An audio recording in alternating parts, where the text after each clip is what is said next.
Hello दोस्तों, नमस्कार। स्वागत है आपका हमारे यूट्यूब चैनल सम्राट एजुकेशन में। दोस्तों, आज की इस वीडियो में आप लोगों को बीएससी एग्रीकल्चर फिफ्थ सेमेस्टर की एक विषय pest of crops and store grain and their management AG 503 का 4 मोस्ट इंपॉर्टेंट लॉन्ग क्वेश्चन कराने वाला हूं, जो कि एग्जाम के लिए बहुत ही ज़्यादा इंपॉर्टेंट है। तो आप लोग वीडियो को पूरा देखिएगा। इसका पीडीएफ चाहिए तो डिस्क्रिप्शन में व्हाट्सएप ग्रुप का लिंक, व्हाट्सएप नंबर दिया गया है, मैसेज करके आप लोग इसका पीडीएफ ले सकते हैं। ठीक है। और इस वीडियो पे कम से कम 25 लाइक होना चाहिए, उसके बाद ही आप लोगों को एग्रीकल्चर मार्केटिंग का वीडियो दिया जाएगा, नहीं तो उसका वीडियो नहीं बनाया जाएगा। अब ये आप जो चाहे जो भी समझ सकते हैं, चाहे रिक्वेस्ट समझ सकते हैं, चाहे जो भी समझ आर्डर समझ सकते हैं। तो चलिए देखते हैं सबसे पहले आज का 4 क्वेश्चन। तो पहला क्वेश्चन है, खाद्य अनाजों के भंडारण में उपयोग होने वाली विभिन्न प्रकार के अनाज भंडारण संरचनाओं का वर्णन कीजिए। ठीक है। खाद्य अनाजों के भंडारण में जो उपयोग किए जाने वाले विभिन्न प्रकार के अनाज भंडारण की संरचना होती है, उसके बारे में वर्णन करना है। तो मैंने 4 क्वेश्चन लिया और चारों बहुत ही अच्छे, मतलब ऐसा क्वेश्चन, ऐसा इसका आंसर मैंने लिखा है जो कि आप लोगों को समझ में आ जाए, और छोटा छोटा आंसर दिया है। तो चलिए देखते हैं। क्वेश्चन फिर से पढ़ लीजिएगा। खाद्य अनाजों के भंडारण में उपयोग होने वाले विभिन्न प्रकार के अनाज भंडारण संरचनाओं का वर्णन कीजिए। तो खाद्य अनाजों के भंडारण में उपयोग होने वाले विभिन्न प्रकार के अनाज भंडारण संरचनाओं का वर्णन कीजिए क्वेश्चन है, जिसमें पहला है पारंपरिक भंडारण संरचना है। ठीक है। पारंपरिक भंडारण संरचना है, इसको बोल सकते हैं ट्रेडिशनल स्टोरेज स्ट्रक्चर। ठीक है। तो इसमें पहला है मिट्टी के बर्तन, मतलब पारंपरिक मतलब पुराने जमाने के भंडारण की जो संरचना है उसके बारे में बात हो रही है यहाँ पर। ठीक है। तो पुराने जमाने में क्या होता था, मिट्टी के जो बर्तन होते थे उसके अंदर रखा जाता था अनाजों को, उसके अंदर अनाजों को भंडारित किया जाता था। तो मिट्टी के बर्तन जैसे कि मटके अनाज को भंडारित करने के लिए सदियों से उपयोग किए जाते रहे हैं। ये नमी को कम रखने में मदद करते हैं और कीटों से कुछ सुरक्षा प्रदान करते हैं। मिट्टी के बर्तनों में अनाज को भंडारण करने के लिए उन्हें पहले अच्छी तरह से धोया और सुखाया जाना चाहिए, उसके बाद उसमें अनाज को भंडारित करना चाहिए। तो पहला स्ट्रक्चर है मिट्टी के बर्तन। ठीक है। पारंपरिक भंडार संरचना में पहला क्या है, मिट्टी के बर्तन। दूसरा लकड़ी के भंडार। तो लकड़ी के भी कुछ भंडार बनाए जाते थे जिसके अंदर अनाज को भंडारित किया जाता था। तो लकड़ी के भंडार अनाज भंडारण के लिए एक पारंपरिक विकल्प होता था। ये मिट्टी के बर्तनों की तुलना में अधिक क्षमता प्रदान करते थे। मतलब जो मिट्टी का बर्तन होता था, तो मटका होता था, मटका बहुत ज्यादा बड़ा नहीं होता था, इसके अंदर ज्यादा 1 कुंटल अपना अनाज जो था वह सिर्फ हम लोग भंडारित कर सकते थे। लेकिन इसका जब लकड़ी का है तो लकड़ी के अंदर इससे ज्यादा क्षमता में रखा जा सकता था अनाज को। ठीक है। तो लकड़ी के भंडार अनाज के लिए एक और पारंपरिक विकल्प के रूप में उभर कर आया। ये मिट्टी के बर्तनों की तुलना में अधिक क्षमता प्रदान करता था और तापमान और नमी को नियंत्रित करने में भी मदद करता था।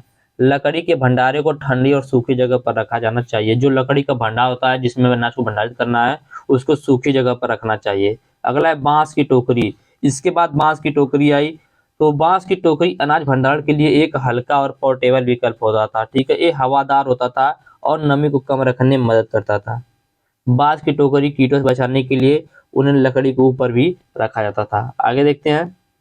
अभी आप लोगों ने देखा पारंपरिक भंडारण संरचना, अब देखेंगे आधुनिक भंडारण संरचना, मतलब इस समय की जो भंडारण संरचना है उसके बारे में। ठीक है। तो आज के समय में क्या है, धातु के भंडार। धातु के भंडार जैसे स्टील के सिलो अनाज भंडारण के लिए एक टिकाऊ और सुरक्षित विकल्प है। ड्रम बोल सकते हैं, जो देखेंगे गाँव में, मतलब घरों पे सबके होता है।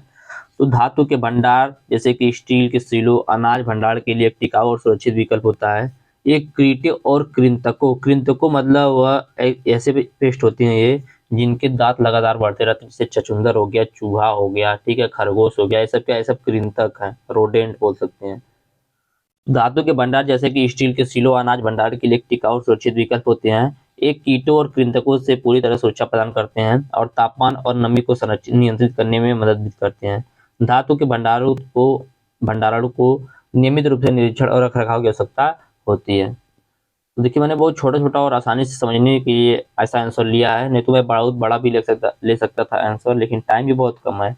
अगला प्लास्टिक के कंटेनर। तो प्लास्टिक के कंटेनर अनाज भंडारण के लिए एक हल्का और सस्ता विकल्प होता था। ठीक है। अभी देखेंगे कि जो स्टील का जो ड्रम होता है, स्टील का जो भंडारण बर्तन होता है, वह क्या होता है, थोड़ा महंगा होता है, लेकिन जो प्लास्टिक का होता है थोड़ा सस्ता होता है। तो प्लास्टिक के कंटेनर अनाज भंडारण के लिए एक हल्का और सस्ता विकल्प है। ये पारदर्शी होते हैं जिससे अनाज की आसानी से निगरानी की जा सकती है। प्लास्टिक के कंटेनरों को सीधे धूप से दूर रखा जाना चाहिए। जहां पर सीधे धूप आ रही है वहां से प्लास्टिक के जो कंटेनर उसे दूर रखा जाना चाहिए। अगला है सीलो बैग। तो सीलो बैग बड़े लचीले बैग होते हैं। सीलो बैग जो होते हैं क्या होते हैं, बड़े लचीले बैग होते हैं जो अनाज भंडारण के लिए उपयोग किए जाते हैं। ये स्थापित करने में आसान होते हैं और कम जगह घेरते हैं। उदाहरण के लिए सीलों को चूहे और अन्य कृंतकों से बचाने के लिए सावधानी बरतनी चाहिए। ठीक है, इसको अन्य कृंतक जो होते हैं, कृंतक क्या था मैंने बताया, उनसे बचाने के लिए सावधानी बरतनी चाहिए। आगे अगला क्वेश्चन, सरसों के माहू की जीवन इतिहास एवं प्रबंधन का वर्णन कीजिए। जो सरसों है, सरसों पे माहू लग जाता है, देखे होंगे आप लोग माहू, तो सरसों के वही जो माहू है उसके जीवन का इतिहास लिखना और प्रबंधन का वर्णन करना है। इसको मैंने बहुत छोटा सा लिया है, चलिए देखते हैं। सबसे पहले अंडा। तो मादा माहू पत्तियों की निचली सतह, डंठल और फूलों की कलियों पर अंडे देती है। ठीक है, जो मादा माहू होती है वह क्या करती है कि पत्ती जो होती है उसके निचली सतह पर, जैसे मान लीजिए यह पत्ती है, ठीक है, यह पत्ती है, इसके निचली सतह पर, यह जो दिख रहा है आप लोगों को, इसकी निचली सतह पर क्या करेगी, अंडे देगी, या डंठल पर या फूलों और कलियों पर अंडे देगी। अंडा जो होता है छोटे पीले या हरे रंग के आकार का और अंडाकार होता है। अंडे से अप्सरा निकलने में 3 से 5 दिन लगते हैं। अप्सरा देखिए यहाँ पर थोड़ा सा शुद्ध हिंदी हो गया। अप्सरा मतलब निम्फ, ठीक है, अंडे से निम्फ को निकलने में कितने दिन लग जाता है, 3 से 5 दिन लग जाता है, मतलब शिशु को निकलने में 3 से 5 दिन लग जाते हैं। तो अप्सरा का मतलब निम्फ समझिएगा आप लोग जहाँ पर भी है। तो जीवन इतिहास में पहला पॉइंट था अंडा। अंडा जो होता है वह मादा माहू पत्तियों की निचली सतह पर डंठल या फूलों की कलियों पर देती है। अंडे छोटे पीले या हरे और अंडाकार होते हैं। अंडे से अप्सरा निकलने में या निम्फ निकलने में 3 से 5 दिन लगते हैं। आगे देखते हैं उसके बाद निम्फ। अप्सरा पत्तियों के रस को चूसती है और तेजी से बढ़ती है। अप्सरा मतलब निम्फ, सॉरी, निम्फ पत्तियों के रस को चूसती है और तेजी से बढ़ती है। निम्फ 3 से 4 बार त्वचा निर्मोशन करती है और 5 से 7 दिनों में अडल्ट में परिवर्तित हो जाती है। ठीक है, जो निम्फ होता है यह पत्तियों के रस को चूसता है और तेजी से बढ़ता है। निम्फ 3 से 4 बार त्वचा का निर्मोशन करता है, त्वचा को बदलता है और 5 से 7 दिनों में अडल्ट बन जाता है। आगे देखते हैं प्यूपा। ठीक है, तो अब निम्फ पत्तियों से चिपक कर प्यूपा में बदल जाता है। प्यूपा का रंग पीला या हरा होता है। प्यूपा से वयस्क माहू निकलने में, अडल्ट माहू निकलने में 2 से 3 दिन लगते हैं। वयस्क माहू पंखों वाला या पंखहीन हो सकता है। जो अडल्ट माहू होगा वो पंखों वाला भी हो सकता है और पंखहीन भी हो सकता है। पंखों वाला माहू एक पौधे से दूसरे पौधे में फैलने में मदद करता है और मादा माहू प्रतिदिन 50 से 100 अंडे देती है।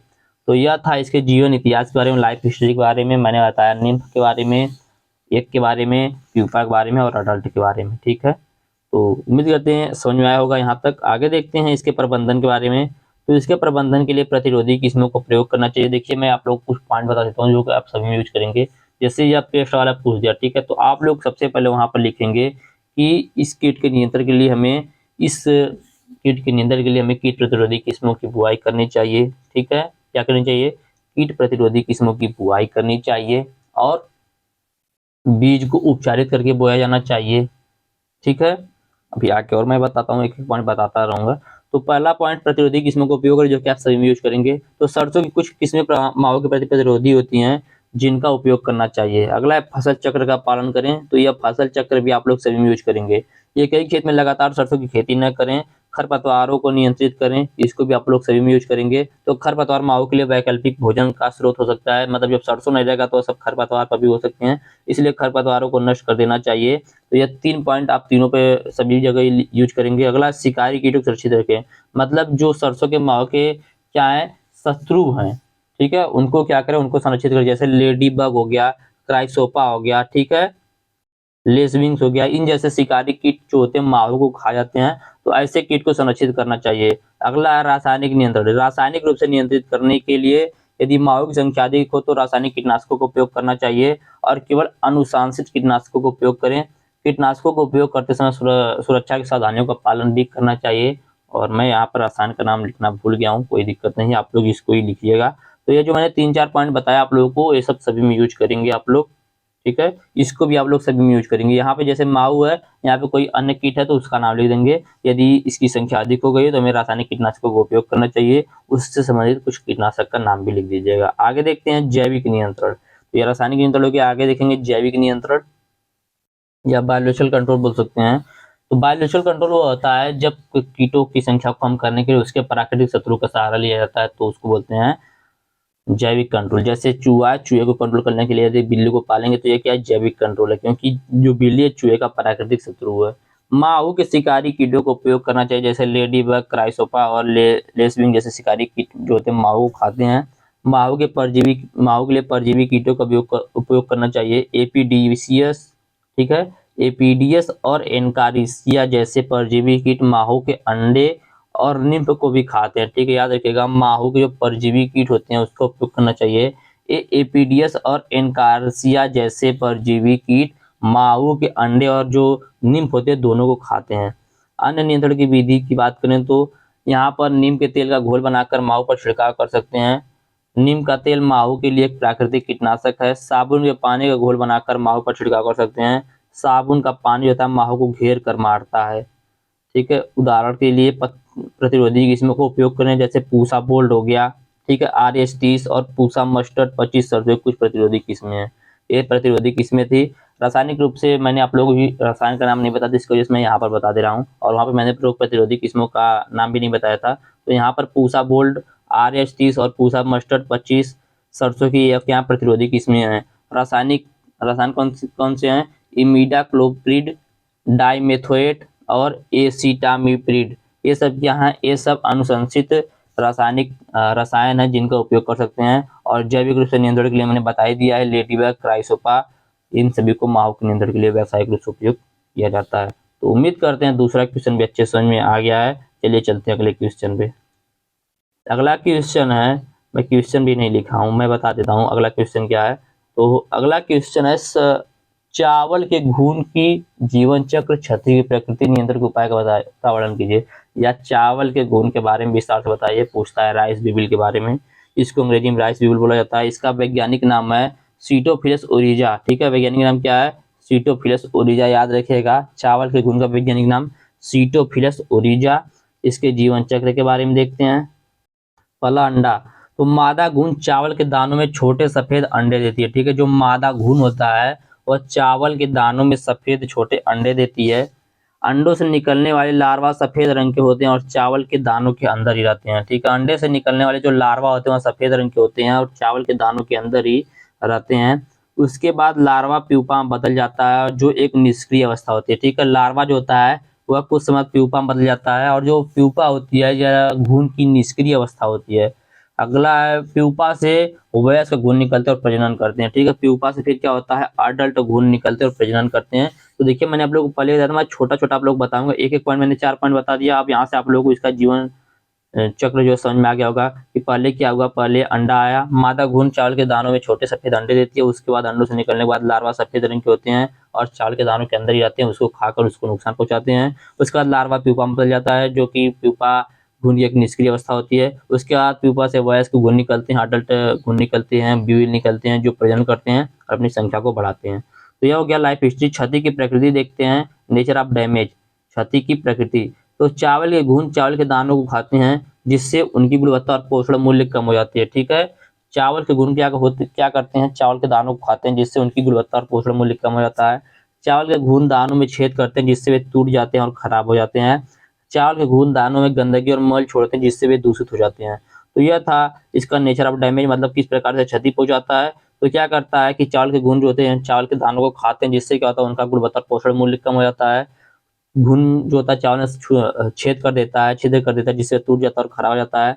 चावल के घुन दानों में गंदगी और मल को छोड़ता है, जिससे वे दूषित भी हो जाते हैं। आगे देखते हैं नियंत्रण के उपाय, ठीक है। नियंत्रण के उपाय, मैनेजमेंट।